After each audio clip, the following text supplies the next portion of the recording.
मज़ेदार मतंजन जिसके अंदर चमचम और बर्फ़ी डाल के बनाएंगे। अस्सलाम वालेकुम, कैसे हैं आप सब? आई होप आप सब ठीक हो। आज हम बना रहे हैं मतंजन, जिसके लिए मैंने तकरीबन जो है 1 kg ले लिया है सेला राइस, और ये तकरीबन मैंने भिगो के रख दिया है घंटा पहले। पूरी वीडियो देखने के लिए आपसे छोटी सी रिक्वेस्ट, एक लाइक एक सब्सक्राइब कर दिया करें, हमारी हौसला अफजाई होती है।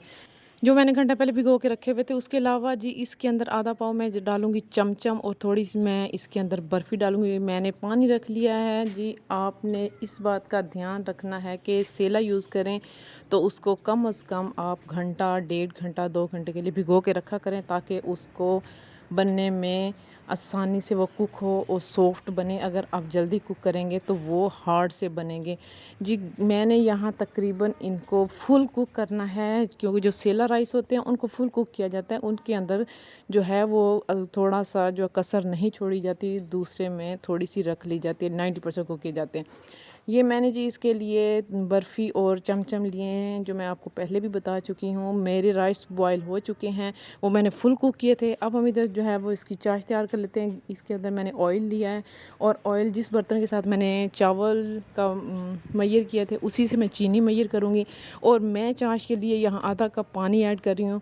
पानी की जगह दूध ऐड कर रही हूँ, तो आपने भी दूध ऐड करना है अगर आप चाहें कि आपके चावल बहुत नरम बने।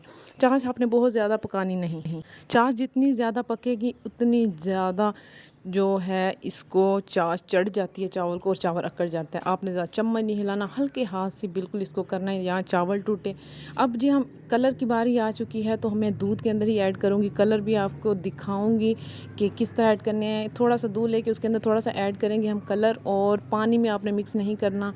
आप अगर चाहें कि आपके चावल नरम बने जी, हम दम वाला सीन हमारा ऑन है, तो यहाँ मैंने बर्फ़ी भी डाल दी है, चमचम भी डाल दिए। अब हम तकरीबन इसको आधा घंटा बिल्कुल लो फ्लेम पे तवे पे दम दीजिएगा, ना चावल नीचे लगेंगे और हीट भी रहेगी। ये हमारा दम खुल चुका है।